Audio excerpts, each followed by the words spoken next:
प्यार से कहना साथ संगत जी। साथ संगत जी, इंसान अक्सर सोचता है कि मैं सत्संग में क्यों आया हूँ। मेरे जीवन की आपाधापी, मेरी नौकरी, मेरा व्यापार, इन सब के बीच मुझे यहाँ शांति क्यों मिलती है। इसका जवाब साथ संगत जी हमारे शास्त्रों में बहुत पहले से दे दिया गया है। इंसान का स्वभाव है साथ संगत आनंद ढूंढना। क्यों? क्योंकि वेदों ने कहा है आनंदो ब्रह्म, अर्थात परमात्मा आनंद स्वरूप है ना, और हम उसी का अंश है।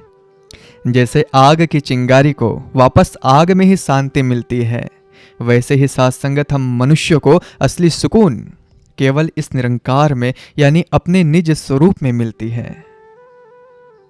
साथ संगत जी जरा खुद को देखिए तो एक आम इंसान की हालत क्या है। सुबह से शाम तक हम दौड़ रहे हैं, पैसा कमा लिया, मकान बना लिया, परिवार बढ़ा लिया, लेकिन क्या मन को चैन मिला? नहीं मिला। कबीर साहब जी ने इंसान की इस हालत पर कितना सटीक बात कही है।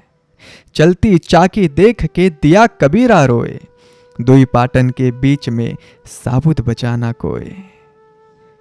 साथ संगत यह दुई पाटन क्या है? यह आकाश और धरती के बीच पिसता हुआ इंसान ही तो है साथ संगत, जो चिंताओं में घिरा है। हम सुख बाहर ढूंढ रहे हैं, है ना। हम सोचते हैं कि वस्तुएं हमें सुख देंगी, लेकिन महापुरुष समझाते हैं कि सुख बाहर नहीं, अंदर है। बिल्कुल वैसे ही जैसे उस हिरन की दशा होती है जिसका जिक्र रामायण और संतों की वाणी में बार बार आता है। कस्तूरी कुंडल बसे मृग ढूंढे बनमाही। वह हिरन पागलों की तरह जंगल में भाग रहा है कि यह खुशबू कहाँ से आ रही है, जबकि खुशबू साथ संगत उसकी अपनी नाभि में है ना। साथ संगत जी यही हाल आज इंसान का है। देखो, परमात्मा जिसे हम बाहर किसी विशेष स्थान पर ढूंढ रहे हैं, वह हमारे अंग संग है, हमारे भीतर बाहर सब जगह है। बस जरूरत है उस नजर की जो हमें खुद से मिलवा दे।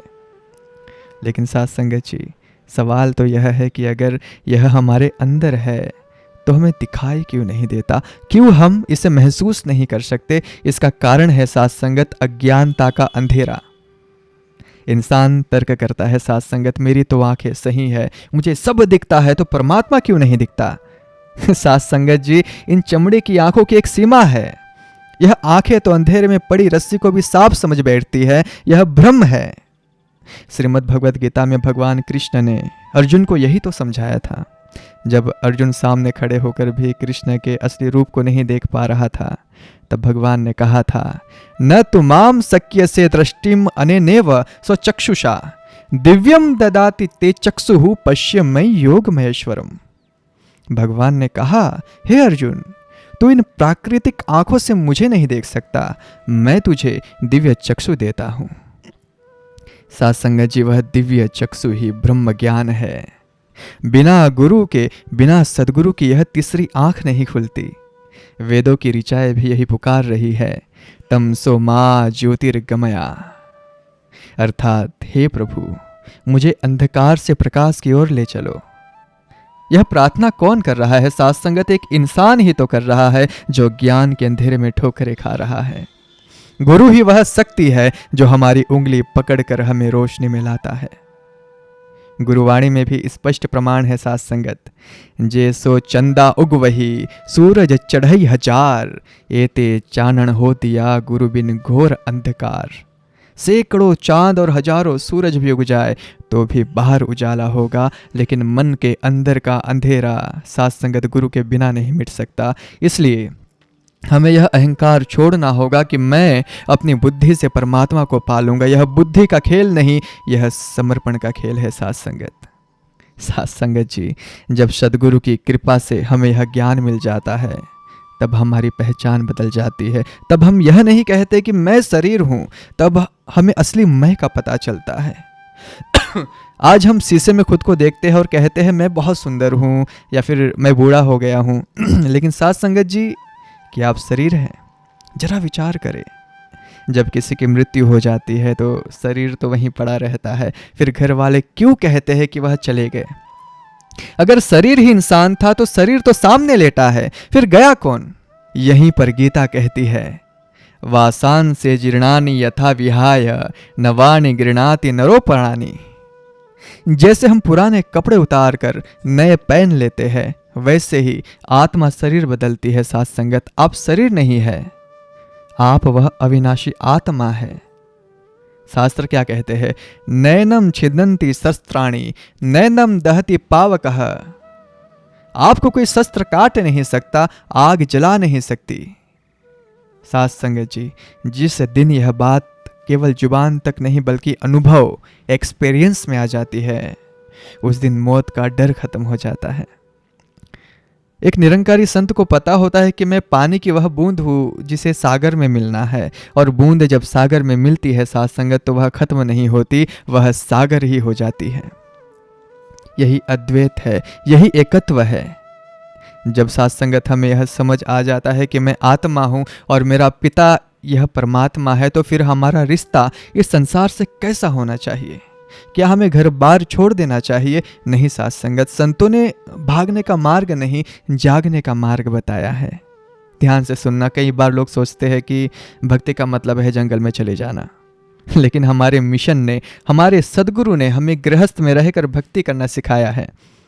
प्रमाण देखिए, राजा जनक, वह राजा भी थे साथ संगत और ब्रह्मज्ञानी भी थे। वह राजपाट भी चलाते थे और निरंकार से जुड़े भी रहते थे, इसलिए साथ संगत उन्हें विदेह कहा गया। गुरु नानक देव जी ने भी यही समझाया, अंजन माहि निरंजन रहिया जोग जुगति इव पाइये।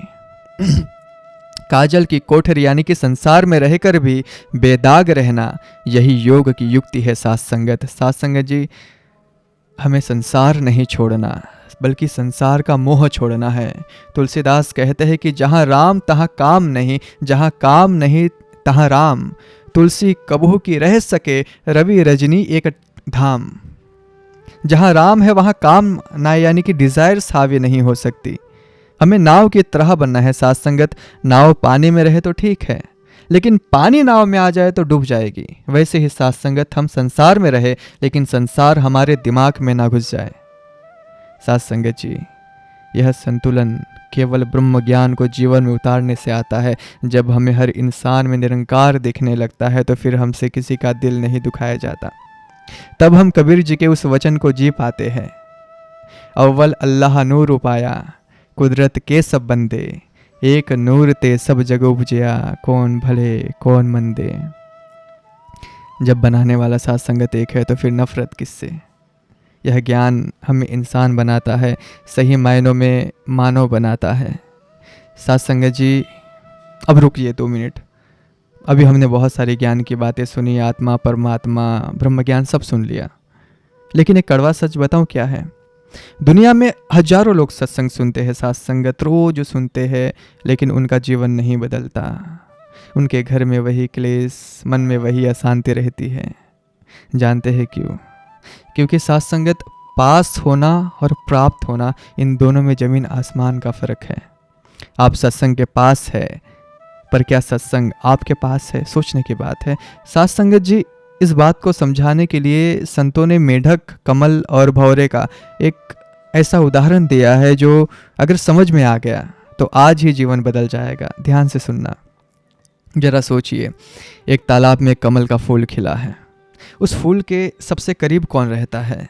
वह मेढक रहता है। वह उसी पानी में रहता है, कमल के डंठल के नीचे बैठता है, कमल की छाया में सोता है। लेकिन अफसोस साथ संगत, उस मेढक को कमल की खुशबू नहीं आती, उसे कमल का शहद नहीं मिलता। वह कमल के पास रहकर भी क्या खाता है? कीचड़, कीड़े और काई। और दूसरी तरफ साथ संगत, वह भंवरा है जो मीलों दूर से उड़कर आता है। वह ना पानी में रहता है, ना कमल का रिश्तेदार है, लेकिन वह आता है, कमल के अंदर घुसता है और सारा रस यानी कि शहद पीकर मस्त हो जाता है। साथ संगत जी, फर्क क्या था? मेढक के पास निकटता थी पर प्रीति नहीं थी, उसे कमल की कदर नहीं थी। यही हाल आज बहुत से इंसानों का है। हम रोज सत्संग में आते हैं, मेढक की तरह बैठते हैं, लेकिन ध्यान कहाँ रहता है? जूते किसने क्या पहने हैं, लंगर में क्या बना है, फलाने ने मेरी निंदा कर दी थी। हम सत्संग के सरोवर में बैठकर भी निंदा और नफरत का कीचड़ ही खा रहे हैं। कबीर साहब जी ने इस पर बहुत कड़ी चोट की है। दादुर तुनी रिले साध न पाया, बास गगन से आया भंवर रसीला। यानी कि दादुर यानी कि मेढक पास होकर भी स्वाद नहीं ले पाया और आकाश से उड़कर आने वाला भंवरा रस ले गया। साथ संगत जी, हमें खुद से पूछना है कि मैं सत्संग में मेढक बनकर बैठा हूं या फिर भंवरा बनकर। अगर शरीर यहाँ है और मन दुकान पर है तो हम रस नहीं ले पाएंगे। रस लेने के लिए अहंकार का त्याग करके डूबना पड़ता है। अब सवाल यह है कि हम मेढक से भंवरा कैसे बने, उस रस को कैसे पिए, इसके लिए हमें अपनी पात्रता को सीधा करना होगा। साथ संगत जी, बारिश हो रही हो और आप अपना घड़ा उल्टा रख दे तो क्या वह भरेगा? चाहे मूसलाधार बारिश हो जाए साथ संगत, उल्टा घड़ा खाली की खाली रहेगा। सत्संग ज्ञान की बारिश है और हमारा मन वह घड़ा है। अगर मन में मैं यानी कि अहंकार भरा है, मुझे सब पता है, मैं बहुत पुराना महात्मा हूँ, तो समझो साथ संगत घड़ा उल्टा है। आप 50 साल सत्संग कर लो, खाली ही जाओगे। रामायण में देखिए, रावण विद्वान था, शिव का भक्त था, भगवान राम के सामने खड़ा था, यानी कि निकट था, लेकिन अहंकार का घड़ा उल्टा था, इसलिए विनाश को प्राप्त हुआ। और विभीषण ने राम के चरणों में खुद को सीधा कर दिया, समर्पित कर दिया, तो लंका का राजा बन गया। तुलसीदास जी कहते हैं साथ संगत, राम बुलावा भेजिया दिया कबीरा रोए, जो सुख साधु संग में सो वैकुंठ ना होए। कबीर जी रो रहे हैं कि मुझे वैकुंठ नहीं जाना, क्योंकि जो मजा इस निरंकार के संग यानी कि सत्संग में है वह स्वर्ग में भी नहीं। लेकिन यह मजा उसे मिलता है जो शरण में आ जाता है। तर्क मत करो, समर्पण करो। डॉक्टर के पास आप जाते हैं तो यह नहीं पूछते कि यह कैंची क्यों उठाई, बस भरोसा कर लेते हो कि यह बचा लेगा। तो इस सद्गुरु पर भरोसा क्यों नहीं? साथ संगत, जब हम झुकते हैं तो अहंकार टूटता है, और अहंकार तोड़ने का सबसे तेज तरीका क्या है? केवल सिमरन नहीं बल्कि सेवा। लोग अक्सर सेवा से जी चुराते हैं, लेकिन सुनिए सेवा क्या चमत्कार करती है, बड़े ध्यान से सुनिएगा। कई बार लोग सोचते हैं कि मैं इतने घर का मालिक हूँ, मैं सत्संग में जूते क्यों साफ करूँगा, मैं झाड़ू क्यों लगाऊंगा। साथ संगत जी, याद रखना, जिसके हाथ सेवा में गंदे होते हैं उसकी किस्मत उतनी ही साफ होती जाती है। यह मैं नहीं कह रहा, इतिहास गवाह है। श्री गुरु अमरदास जी वृद्धावस्था में भी गुरु अंगद देव जी के लिए पानी की गागर ढोते थे। लोगों ने पागल कहा, लेकिन वही सेवा उन्हें निमाणिया दे मान यानी कि दिनों का आसरा बना गई। अगर आप डिप्रेशन में हैं, अगर आपके काम नहीं बन रहे, तो एक बार बिना किसी को बताए चुपचाप सेवा करके देखिए। जब आप दूसरों के लिए पानी का गिलास आगे बढ़ाते हैं तो निरंकार आपके लिए खुशियों का समुद्र तैयार कर देता है। भगवान कृष्ण गीता में कर्मयोग की बात कही है, कर्मण्यवाधिकारस्ते मां फलेषु कदाचन। तेरा अधिकार केवल सेवा करने में है, फल की चिंता मत कर, क्योंकि फल देने वाला यह बैठा है और यह कभी किसी की मजदूरी नहीं रखता, ब्याज सहित लौटाता है। साथ संगत जी, अंत में मैं एक कड़वा सवाल पूछना चाहता हूँ। अगर अक्सर हम कहते हैं कि अभी तो उम्र पड़ी है, बुढ़ापे में भक्ति कर लेंगे। किसने देखा है बुढ़ापा? श्वास का क्या भरोसा? श्वासांधी रात घटती जाए, पल पल छिन छिन उम्र विहाय। यह बैंक बैलेंस यानी कि श्वासों का बैलेंस हर पल घट रहा है। सिकंदर जब गया तो उसने अपने हाथ कफन से बाहर लटकवा दिए थे, यह बताने के लिए कि मैं दुनिया जीत कर भी खाली हाथ जा रहा हूँ। लेकिन एक ब्रह्म ज्ञानी साथ संगत गुरुमुख जब जाता है तो खाली हाथ नहीं जाता, वह ब्रह्म ज्ञान की कमाई साथ लेकर जाता है।